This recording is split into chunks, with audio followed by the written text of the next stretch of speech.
And good afternoon. It's April 17th, a beautiful Wednesday here in Reno, and you're listening to Get Schooled.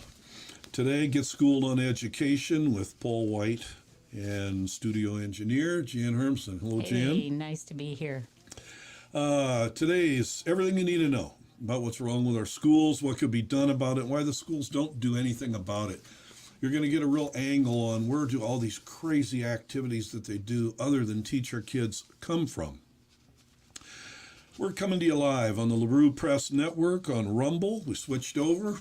Didn't like our service other places, but we're still... Jan, where else are we besides Rumble? We are also on YouTube at the LaRue Press channel and on Facebook on LaRue Press and What's the Story. So if you're there, you need to kind of come on over to Rumble, look for the LaRue Press Network, and you will be able to find us there every week in case we have any downtime like we did last time.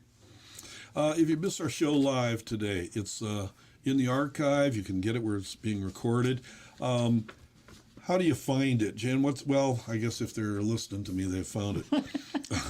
Hello. Yeah, hello. Let's see. And we'll be sending some posts out too to let everybody know. We'll go on to Twitter and Facebook and make sure everybody knows where to find you. Sounds great. We'd like to hear your questions and comments today. You can text in at 775-399-2888.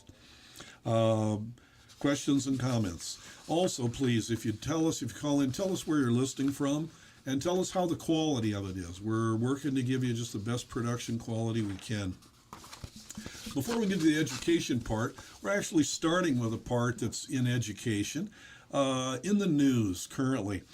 Here in Reno, the University of Nevada, Reno is in our city, and on April 13th, they had quite a story. The city was quite perturbed. Previous day or night, in one of their segregated by choice dormitories where if you're not white, you can't be in there apparently. And they said that a white student had come by and was yelling several racial slurs.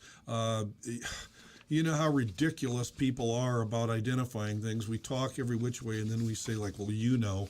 Apparently it was a racial slur toward blacks. And as they came in, they heard this and then went out. Well, it was reported. Oh my gosh. You would have thought an atom bomb dropped. The whole university just came to a standstill. Today, 4 days later, major protest out there about how horrible the ACLU weighed in and how they felt about this. Okay, here's something to think about. This is a dorm which includes a lot of college-age kids, presumably black and Latino, but all teenage kids are pretty much listening to a lot of the same stuff, which is rap music, music by people like, Beyonce, other rappers. If you've listened to any of the lyrics lately, to any of the music the kids listen to, you really can't find a lyric that doesn't not just holler that horrible racial slur several times. That's pretty much all it consists of on a lot of what they listen to. So on any given day, say there's 100 kids in the dorm at least, you've got 100 people listening to, I guarantee you, singing along with, calling each other the names all day long. But one, who knows, presumably doofless, maybe drunk, maybe whatever, white kid comes along and says something, and all of a sudden, the world just falls apart. How much more hypocritical can you be? And this is our schools. This is our schools. We hear all the time from our Washoe County schools that the black or Latino kids can just holler racial slurs all the time. Nothing happens. Crazy. Nothing happens. If a white kid dares to say it, he won't be seen again in Reno. So anyhow, yes, we want to be respectful and polite with everybody. Yes, we also want to don't be such huge, ridiculous hypocrites on race. And this incident just highlights how schools don't deal with racial issues. They create them. All righty, well, away we go. Here we go. The schools, to understand the schools, and again, it's tricky because they lie so much and tell you nothing and won't let you hold 10 people at a board meeting, won't let you visit a school campus. So how does anybody who's outside of education know what's really going on? Fortunately, you've got us. And So school us. yeah, we're going to school you. So to know it easiest, quickest, schools have schools here, most everywhere, have four main problems. Three, and then they cause the fourth one. And the problems are real simple. The first one is the kids just don't show up. About 30 to 60% are absent on any given day. Tardy sweeps per period, when they even do them, can pick up hundreds of kids, hundreds milling around a campus doing nothing. So they don't attend. They don't come clean and sober. Reliable statistics, 50 to 75% of the kids are under the influence every day on campus in class. And they're violent and abusive toward each other and especially towards staff. There is a little viral video out too often, unfortunately. I just saw it today. A student in North Carolina, but I've got videos that show similar things here. High school young man getting up, going over to a teacher who is sitting there listening to something. He berates her quite heavily. And then, good enough sized kid, probably 160, 170 pounds, absolutely slapped her so hard in the face, spun her head around, hit her twice, then kept berating her, walked out. The best part is the school's response. They're still thinking about how to deal with this. He left a teacher in his wake who doesn't want to teach anymore. I was just going to ask, what's the response from the teacher? No question. You had a kid who commits, here filmed, you can identify him, assault and battery, should have gone to the police. Where should he have been? He should have been waiting in juvenile hall, waiting for court and fines and a felony charge while the school decided how else to do it. Instead, just walking around. So they don't show up. They're not clean and sober, the kids, and they're violent and abusive and beat up each other and the teachers all the time. Those are the first three, and of course what results from that is no learning. So we're 60 to 85% functionally illiterate. Pretty much we've got company with almost the rest of the nation. Nevada schools rank last, but we don't rank last by much because everybody, for the most part, is doing horribly. And that's not this good. often is what doesn't come out very much. I've never heard that. all over the country. I mean, you get a South Dakota or something where, there's very, very few people living there. It's a little different, but not significantly. All right, so now there's laws that would make the kids show up, be clean and sober, and not be violent. Unfortunately, the schools don't enforce them. They absolutely don't. And they deny the problems meanwhile, and it's just, what do you do when you can't do your main job, which is get them there, clean, sober, and learning? Well, what you do is you surround each activity that you're not fulfilling with weird excuses and leftist ideas that make things worse. And you don't suspend or put them on home study. I ran into an incumbent who's in our school board race right now, which I happen to be in also. And this incumbent was telling me yesterday that she was asking me, well, how do you turn around a school like that? Which I thought was an interesting question. I'm not sure why you're on the board if you don't know. Right. Or at this point hadn't inquired earlier than this. Yeah, I had asked a little earlier. Yeah. But so she was against suspending and putting kids on home study because she said, well, then they would rile up the neighborhood or rob houses. Well, meanwhile, while that handful of kids is at home, ready for the police to pick them up if they're breaking the law, the other 2,000 kids at school have a chance to have an education. Yeah. And so the schools come up, they say, rule number one, know what you're talking about. They don't. The people running our schools absolutely don't. None of them here have solved any one of those three problems I mentioned. Actually, none of the four. We have a man currently running for superintendent right now, not running for it. He's one of the 5 finalists. His position is identified as Chief Officer of Continuing Academic Improvement. Now, when I saw this, I thought it was a joke because Nevada and Washoe County's academic scores have been falling off a cliff Right. for over a decade. So now he's in charge of continuous academic improvement. He hasn't been in charge of any academic improvement. And in fact, another guy who was a finalist, also from the district, he's a chief academic officer. What a pair. Wow. I said the board has a sense of humor. These were two finalists we want to give $400,000 a year to. So everything screwing up in our schools and kids is because education leaders refuse to admit that they are just absolutely incompetent with no success in fixing kid problems. And again, a combination of liberal philosophies, a lack of Judeo-Christian based morals and values are the problem.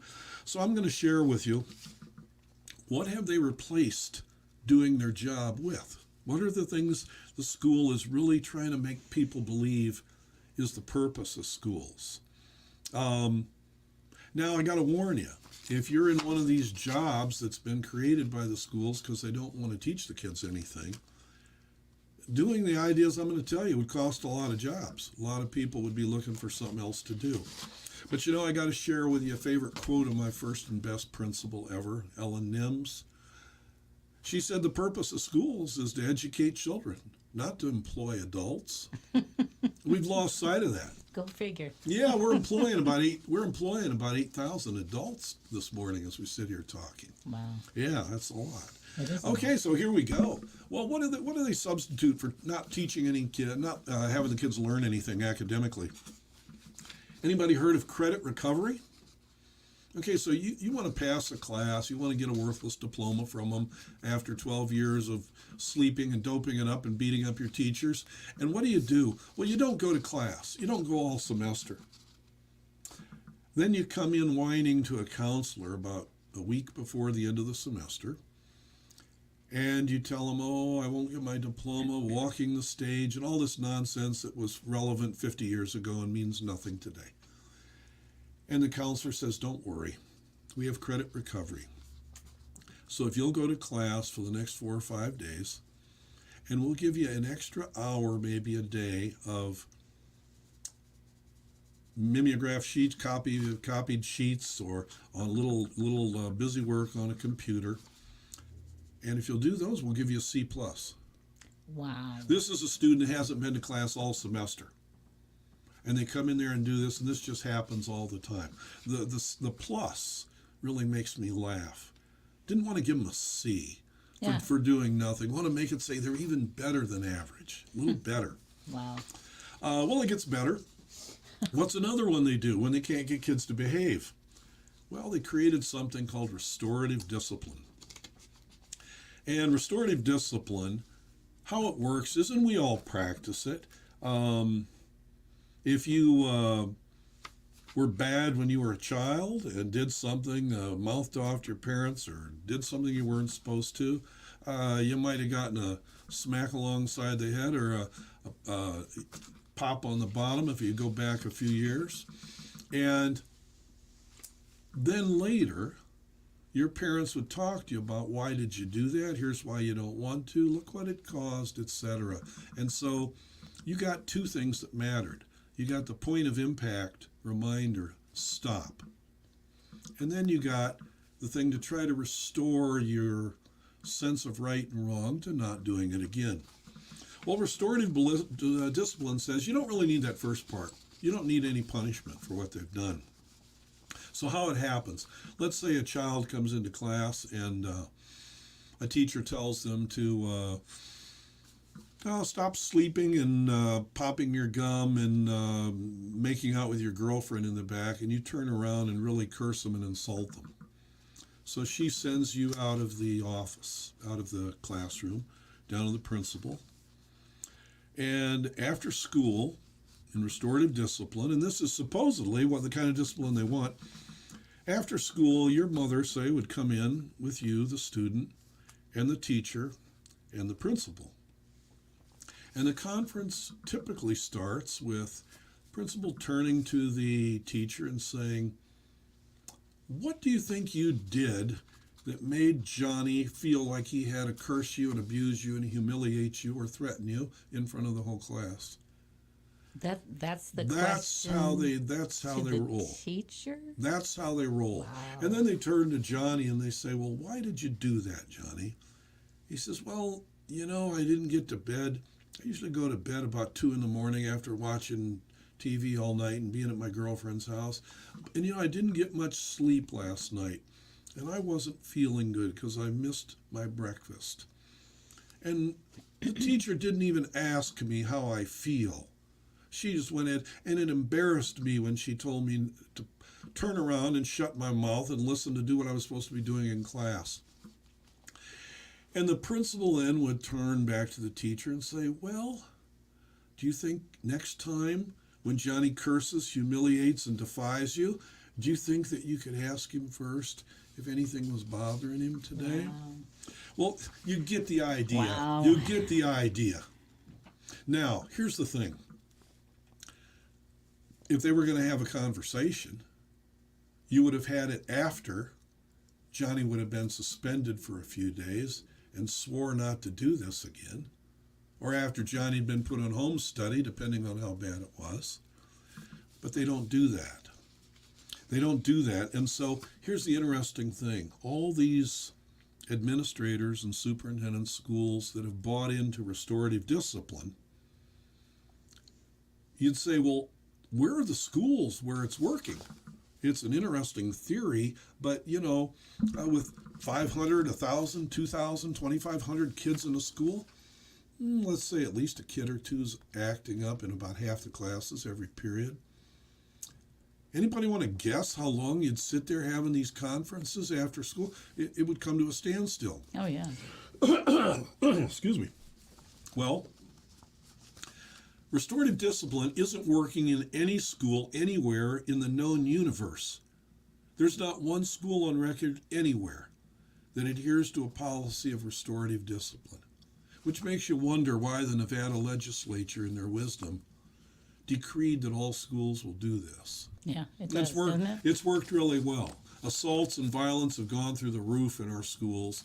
Teachers are running out the door and not wanting to come back to their jobs. This is just one thing. So what do you do instead of stopping discipline? You just come what you do with this restorative discipline. You say this is the real way. We want to care about our children. LA Unified School District just passed a procedure that they're not even going to suspend for disrespect or disruption, which means they can, and believe me, they do, anything on earth in that classroom.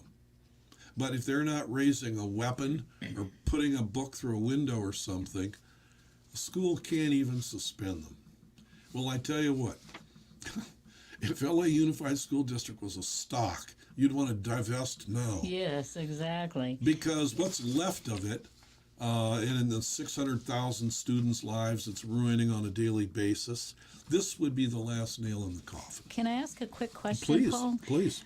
So the parents that are involved in having their children in these schools, the ones that care, I know that there are a lot that don't, or that are having their own problems, but the ones that care, what are their options at this point? Because it sounds like they don't have any. Well, If they're not going to enforce anything. it's a great question, Jan. It's one that I've been asked a million times, and they're asking themselves, and here's the answer. As they've gotten away from it, nobody likes to talk much about it, but a famous columnist, Melvin Maddox, said years ago, morality gets its strength from religion without acknowledging the debt. The very fact that you have kids who behave and do what they're told comes from parents who want morality in their children, and they believe in the basic moral principles of Judeo-Christianity that have always been around. But boy, are they disappearing. Wow, that's And they true. disappear in our schools. It's hard to describe. It's hard to describe how what a low percentage of teachers, I think, and especially administrators, would subscribe to anything resembling a moral code of You absolutely don't lie under any circumstance. You don't cheat under any circumstance. You don't steal. You respect others, etc. Or there's consequences. So the parents don't raise them like this. The parents become head of transportation or chief nutritionist, Right. or head of activities, telling a child, what do you feel like eating tonight, for instance, for dinner? Just to mention one question that my dad never asked me in 18 years of living with him. It was, here's what we're eating tonight. If you're hungry, sit down. Yeah, exactly. Yeah, and we I hated pork chops, but guess how many pork chops I ate? there you go. I had one memorable night sitting at the table at 7:30 when I was a little boy because I wouldn't eat my asparagus or something. Right. And I never did it again. And he got the point across. But this is what, so these kids, they are not monsters. No. They've been turned into monsters. Yeah. They're behaving like monsters, you might say. And so what happens is there's countless parents that are scared to death of them. I wrote a op-ed in the Huffington Post. If you look under new tool for parent discipline, I had a mother come in had a real, mouthy, incorrigible son, teenager. And she came in to see me one time. I said, he's acting better at school. What are you doing? She reached in her purse with a big smile. You've never heard this. And pulled out a stun gun. Oh, my. Absolutely. Pulled out a taser. And she said, when he won't make his bed or do something, I just got to give him a little zap. Oh. I never heard this before. No, it gets better. It gets better. She said, this one is only, and I don't know my electricity metrics, but it was only 50,000 whatever. Oh, volts, my. whatever. She says, Oof. for $50 more, I could have gotten one that was 200,000. And so parents have lost their minds on this. They're just the oldest child in the family. They don't discipline them. And how can a child, if you go back, all these horrific tragedies at the schools over the years, going back to Columbine, the kids who did that mass murder out there in Colorado, they hung out dressing like goths in these big, long black trench coats all the time, welcoming and saluting each other with Heil Hitler, had guns galore stored down in the basement, wrote an essay for a class in English about how he would kill everyone in the school. There wasn't a parent or a teacher anywhere that got a little bit curious. I was going to say, they didn't get a clue? Not at all. Bit? Not at all. Wow. And so parents simply aren't doing their job. If you want, when parents would ask me, well, how's my child doing? Is he being good? I said, oh, you don't have to ask. I said, he's being perfect, because if he wasn't, he'd be home sitting in your living room. He wouldn't be here. Right. And that's exactly what schools need to do, and it's exactly what they don't do. And kids are comfortable with that and love that. For our listeners, 38 years in schools, transformed 12 schools in 7 districts, some of the roughest schools in the country. And they weren't strict militaristic places. And some of those were in the Los Angeles area, weren't they? Absolutely, Yeah. absolutely.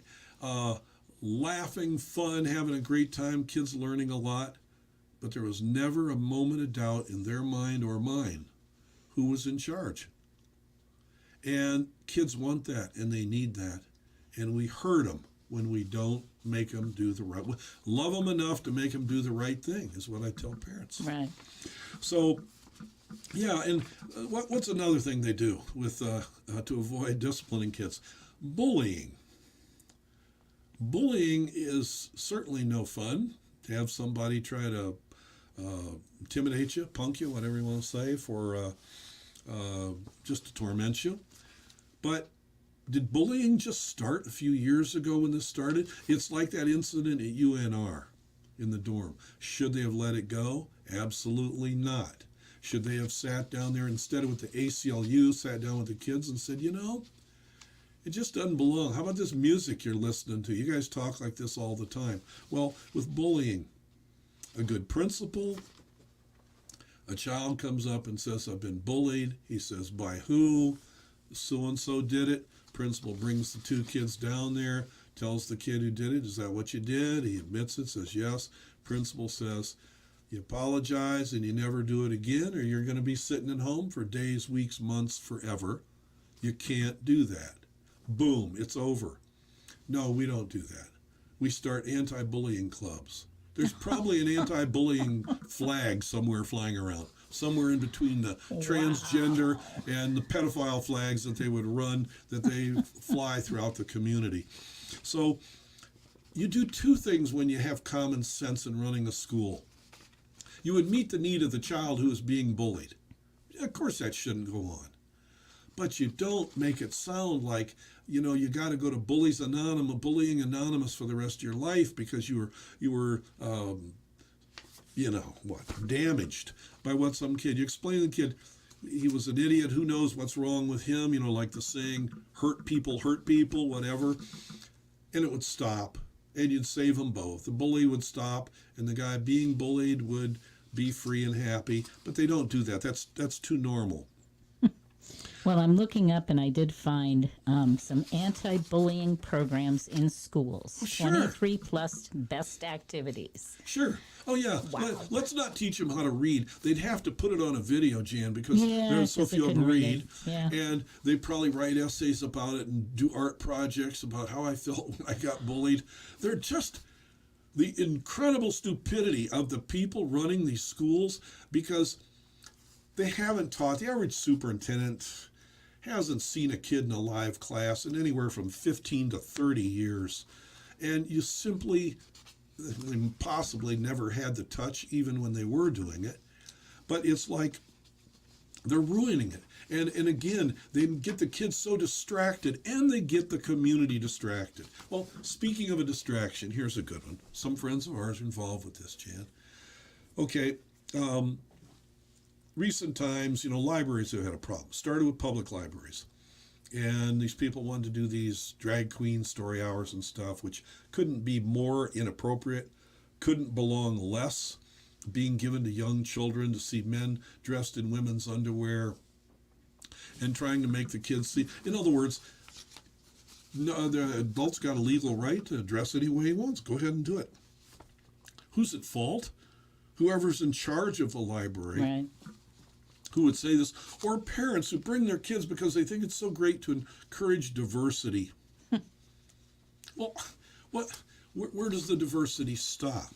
Are you going to bring in older adults who still like to shoplift and talk to you about the joys of shoplifting or something? I mean, it's ridiculous. So that activity is good. We've got a lot of strong people in our community fighting for this, not only to keep the drag queen story hour out, but to keep all this vulgar, horrific, pornographic level material that they're putting in our public libraries. Okay, now, switch over to the schools, school libraries. You familiar with what a dew claw is? Here's my dog's front leg, and on the back, way up high, he's got a claw. Well, what in the world is that for? Well, they call it a vestigial remnant. Way back when dogs probably looked like, I don't know, groundhogs. They weren't as cute as they are now, right? Not nearly. They needed that little claw to do something with. But over the years, they don't, and it's just kind of something that remains, this vestigial remnant. So the school libraries are a vestigial remnant. Not only do we not need in schools any libraries, we need to get rid of them. Now you say, wait a minute. Well, they've got computers, right? Mm-hmm. And you can get any book you want on there. Also, as a teacher, if I want my kids to read To Kill a Mockingbird, to mention a book that they're trying to pull because they say it's racist. If I want my kids to read To Kill a Mockingbird or Jonathan Livingston Seagull or The Little Prince, I go out and I buy a little class set of paperbacks and we read them. If I'm in a smaller group and I want to, the kids do, with younger kids, I want to read something to them, I do. We don't go down to the library. I was going to ask that question. You've got hardly any time. You don't go down. You don't have time with all the trying to give them full-on science, social studies, math, and English. if they want to go check books out, that's the public library. Right. The school library, at lunchtime, look what they've got. There's librarians in high schools are so desperate to get kids in there. We were over in one neighboring county, and they have an air hockey game in their library. Kids are sitting there eating, talking, playing on their phones. It's just a nice quiet chair to sit in during lunch. It's got nothing to do with it. Why? Again, the reading level of the kids. If it was pure pornography on the shelves, nobody'd know because nobody's reading it. And avoid the hassle. Simply move it along and use the room for an extra class. Now, to all your library fans, not the public library, but the school ones. They're just, it's a dew claw, and nobody's willing to admit that it needs to be clipped and removed. But so they could do that, but instead they make this big deal. So now we have all the school going on and saying, oh, we don't want to censor, we want our kids to. Nobody wants to censor them from learning the things they need to learn. What we don't want to do is promote a bunch of garbage that somebody wrote just to make money on. Right. Yeah. Jan's a book publisher, bookseller, book creator. What's your take on that, Jan? Well, as soon as I heard you say it, my first impulse is probably like your audience. It was, oh, hold on. We need libraries. We need books, right? Right. And statistics actually show that print books are popular, despite the fact that you probably think everybody's reading ebooks. They're not. They're reading ebooks selectively. Right. So, but my take on the school library, I would have to agree. I kind of looked back in my mind and said, how often did I go to a school library? And I was a reader. I really didn't. And that was when we didn't have the internet. I went to the public library. Yeah, and people say, oh, well, at lunchtime the kids can go in there and sit and read. Oh, no. Yeah, That's not what we're doing at lunchtime. Yeah, lunchtime's real leisurely at a school. It's 25 minutes of frantic running to get in line to get your tater tots and talking to your friend in today's schools, who's got the dope and who's going to fight who. Yeah, it's but I mean, in a better school environment, what's going on, how are you? So it's just, again, good leadership sees this and helps educate a community about this. Speaking of lunchtime and parents and things, another thing they do, think of a triangle.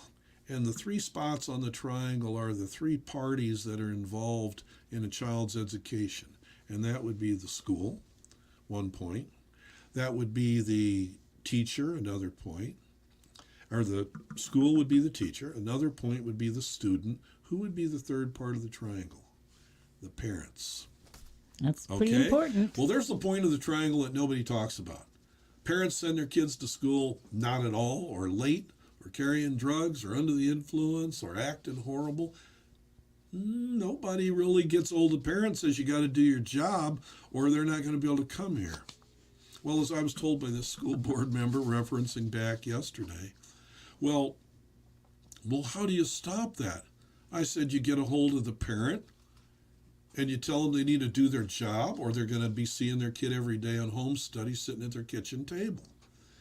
And the school board member said to me, well, but when they call, the parent won't answer the phone. I said, well, that's easy. You leave a message that says you need to get back with me or we're going to be calling Child Protective Services. We're afraid your child's in the home alone, no supervision. There you go. And you'll hear from them. So let's see what they've done instead of actually dealing with parents, which would help get the kid to school and be responsible. First of all, they started out with free lunch, and more about the history of that later. And now they're up to, in some schools, 3 meals a day. And why do they say they do this? And this is why parents get so irresponsible. Well, some families can't afford food. Times are really tough. Okay, let's see. In Reno, with no questions asked about you or your income, we've got 27 food banks. 27. Wow. A friend of mine goes pretty regularly. He likes to supplement his earnings. Sent me some pictures the other day of what he gets to going to one food bank, of which you can go to 27. You couldn't eat it all. You couldn't eat it all in 2 weeks, and you can go that times 27. So I started with schools 50 years ago. In 50 years, that's a lot of parents, actually thousands. I have never met a parent in that 50 years who could not afford to give his kid a couple pieces of toast and a bowl of cereal and a little glass of some kind of Sunny Delight or whatever. They don't need fresh squeezed organic orange juice. They can afford it. The idea they can't afford it is absurd. And what's it do? It just helps a irresponsible parent lay in, get over their hangovers, not deal with the kid, and just say, oh, go out and take care of yourself. Not only is the horribleness of schools underreported, Jan, so is the horribleness of parenting. Yeah. There's great students out there. There's great parents out there. I've been blessed to really know a lot of them. There's some that aren't worth peanuts, and they shouldn't be. So these free meals, first of all, even the government will admit 50% of them gets thrown away. Now, I can say it's more than that because as a principal and assistant principal in a school, your duty is usually getting to stand in the lunchroom and try to make the kids throw all their trash away and stuff when they're done, pick up after themselves. Well, when you stand there, the kid grabs a tray, eats the tater tots, drinks from the juice box, and the organic carrots go right in the garbage can. And so I again, probably shouldn't laugh, but it's what just happens. so true, right? I mean, Yeah. if I had kids, I know what my kids would have done. Sure. I know what they did. Tots and juice. Yeah, absolutely. Yeah. And the thing is, again, it's common sense. It's common sense, but the people running our schools don't have it. Another thing to help getting parents more responsible, they don't do it. It should be a requirement in every school. Any good school would do it. At least once a semester, you've got to come shadow your kid in all his classes for half a day. And if they can't come, you say, well, maybe we need to look at moving him to home study. You'll be able to keep an eye on him. You just offer that school, the standard school on the campus, that's a privilege. They have a right to a free, least restrictive education. Well, if they're not keeping their kid in line, then that is not least restrictive. Right. And they need to be more restrictive and would be at home. We don't tell parents that we're going to enforce the law that would, a child's chronically absent. The law in Nevada and most states says they bring you into court, they'll fine you, they'll hold the kid's driver's license. If it doesn't correct, they'll just keep upping the fine and upping the penalties that go with it. I don't know a single school, certainly none in Washoe County, that enforce this. Instead, they hire a fleet of attendance officers, counselors, whatever, who call the parents and just beg them and the kid to come to school. Beg them to come to a multi-mega million dollar new building with everything you can possibly put in a school. It's the most glorious privilege in the world to be able to come in and get a good education. And they won't enforce the law. This is why also you need unannounced visits for parents when they would come in, because they need to see the reality of what's going on rather than come see a, concert or go see the new drone lab or something. Another thing that would stop the student behavior, but they don't do it, real easy. Your child gets in trouble, anything, serious enough for a principal to call you. Principal just says, yeah, we can't let this go on. Parent says, oh yeah, I'm sorry. Principal says, well, I am too, and I'm sure you'll work at it. But in the meantime, our policy is parent education class is Saturday from 10 to 3, and we'll see you there. Wow. And Jan, these are so easy, aren't they? Yeah. What parent wants to kill off their Saturday? Yeah. You think they're going to get a little bit more involved with the kid? I would hope. Effortless. And if the parent says, well, I can't do it. I've got a softball game, whatever. Principal says, no problem. When your schedule breaks and you can, let me know. We'll schedule you. But until then, he's at home with you. There you go. And it would end overnight. They just won't do these things. Another one. Now, is that the first thing that usually the trustees, because I've had a little bit of experience with that, usually the first thing that they're going to say is, oh, well, the NRS statutes won't allow us to fill in the blank. Oh yeah, well, again, it's a good excuse. Well, so what happens? I like to think that if and there's nothing I know that prevents that at all. But let's say there was. Then let's say they, well, in fact, in any of those things, the school has at their discretion. And in fact, even under the restorative discipline thing, that you have certain steps. Right. Well, sure, there's a step. Talk with the parent, bring him in, talk to him for 5 hours on a Saturday about ideas for good parenting. All parents are not created equal, definitely not. No, we weren't trained either. No, and also, it's interesting that let's say the NRS did say that. Now, schools don't have any problem violating armloads of NRS policies. Like if your child is chronically truant, you turn them over to the police if your student is. So let's say, for instance, they do that and they think that somebody says, well, that might be violating NRS. Well, we know Governor Lombardo. Any chance he's going to get in his official governor red jet, of which I guess he has 2, and fly and drop into the Tahoe airport and come zipping over to Smith Elementary School? No, let him sue us. We've got to get our schools under control or we're going to lose so much, it's ridiculous. Right, that's true. Here's another good one. For those who didn't get offended by closing the school library, maybe I can offend you with this one. Here's another Duke law. Ready? School nurses. Oh, They're gone. They're gone. Now you ask why. Well, because schools don't typically keep stockpiles of pharmaceuticals. They don't have a surgery room. They're not inoculating students, even though with the COVID mess, I wouldn't put it past some of them wanting to do it. What you need is, and people say, well, of course you care for the children, but remember, you're there to educate them. So let's say they come in, younger child took a bad fall, somebody's feeling sick to their stomach, somebody got in a fight.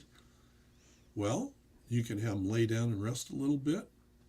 You could put a Band-Aid, clean up whatever they got. If they, a little kid went sprawling on the blacktop at lunchtime or something. And if that doesn't work, why, you do what every responsible school should do. You immediately call the parent and say your child's having an issue. We took just, emergency little first aid stuff, but you need to come get him or her and take him, get him looked at. No, you don't want the liability of putting yourself in a position to try to say who's sick and who's not. And you also, in today's world, you don't want the nurse becoming a promulgator of all the medical theories that she believes in, or how sick you might be, or what's wrong with you, or whatever. That's what doctors are for. yeah. And schools simply turn it over and then return to their main job, show up sober, behave, and learn. But they don't. It's hard to believe that we have to say show up sober. Isn't it? It's hard to believe that. I And Janet's been in my get- wildest dreams, I never would have thought that. it's been getting Maybe worse in and high worse. school, but not in the lower grades. And Oh, that's- yeah. It's been getting worse and worse. So there goes the school nurse out. Anybody could do the first aid on them. If you're getting a real qualified nurse, which they wouldn't even be using their skills, it'd be well over $100,000. If you're getting somebody who took an online course in how to diagnose serious diseases in students in the school office, no, you don't want that. Send them back to the parents. And along with that, here's a good one, a sad one. Quite a few years ago, one of my boys was shot and killed right outside our school in LA. And ran up the stairs with a bullet hole in him, fell on my floor. I held his head in my hands, and he died right in my hands. Wow. And I had to make the worst call you ever make, which is to a parent telling them that their child is dead. And so this was tragic. It was avoidable because the school had pulled a security guard from out front that they had in writing contracted to agree to do. But here's the point that connects with like the school nurse thing. The next day, the school district sent out therapists and trauma experts and counselors because the kids will probably be horribly traumatized and unable to do anything. No. We were sad. We loved Michael. We'd done everything we could. A lot of them lived lifestyles that were risking their own premature accidental deaths. And so we were doing the best way we could honor him, which was to keep the school going well that he liked. Where was the trauma team and the counselors and all the specialists? They were in an office drinking coffee and comforting each other. A group of adults who didn't even know this boy were so upset and scared and nervous and, pardon me, upset about what had happened that they just couldn't find it in there to go out and talk to the kids. Wow. You can't make this stuff up.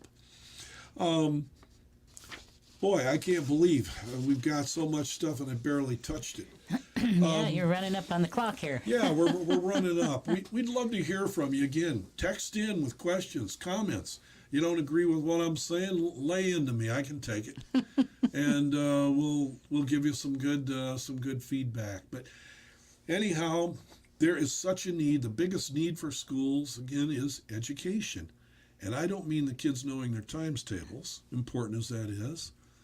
I mean there's a need for people to be educated that this stuff, I haven't even touched special ed. Next week, tune in, because they're trying to pretty much qualify everybody for special ed now. And we're not talking about people who are crippled or blind or deaf or seriously developmentally disabled. Pardon me. We are talking about kids who need a little extra tutoring or whatnot, and they want to identify everybody as being autistic or severely emotionally disturbed. So I'm going to give you a little quiz next week, and on the spectrum they use, and we're going to see, are you autistic? Oh, wow. Are you specially emotionally disturbed? And I'll pretty much guarantee you that anybody listening here, I will qualify you for it. I'll qualify for it. I'll also tell you a great story about a child who was really qualified as incorrigibly out of control behavior, who had a complete healing of the situation in 48 hours. Oh, my. It's a good 48 story. 48 hours. Good story. Oh, yeah. That's really good. Yeah, and you'll like the story. In fact, she went from being the worst student in the class, just nuts out of control, to being the absolute best. Oh, that's an Absolute interesting outcome. Yeah, so thank you for listening. We want to hear more from you. We've got to save our schools to save our kids, or we've got to know what's going on. And the question is, can our schools be saved, our public schools, with all this and infinitely more? The answer is yes and no. Yes, they can. No, I don't think they will be, because people are, I think they'd let the school burn down before they'd close the school library. Yeah, I would agree with that. Yeah. And before they would do some of these things, and we'll show you a 2% answer to solving things. So we got a lot of good stuff coming. That's great. I'm looking forward to more from you, Paul. This has been a lot of fun and very educational from the standpoint of facts that not everybody's going to know. And especially though it applies to Washoe County, I imagine it applies to many other counties as well. Yeah, it does. And so again, anytime you can text in. And Jen, can they text in during the week in any way on that same Sure, number? they can text me on that line anytime. Right. If you happen to have a question on anything we talked about today or anything we didn't about our schools, feel free to check in with us. And I'm hoping that maybe you'll have that questionnaire available. We can put it out there, and maybe somebody can be a guinea pig and take the quiz with you. Absolutely. And, it's like we'll be talking about where's Helen Keller in this special aspect. That's a good question. Just lastly, we'll let you, for those of you who don't know, we'll pick it up next week. Helen Keller was born blind and deaf, and because she had no feedback, basically couldn't speak. Wow. And she was absolute out of control by her famous mentor, Annie Sullivan's appraisal, A Little Animal. She didn't go into special ed. She didn't get any therapists. What she did do was go on to graduate with honors from Harvard University. Eventually, took and some work. Yeah, it's an amazing story. Anyhow, thank you so much. Until next time, this is Paul White, and for Jan Hermson saying thank you for listening, and we look forward to talking to you next week. tune in to the LaRue Press Network. Thank you so much.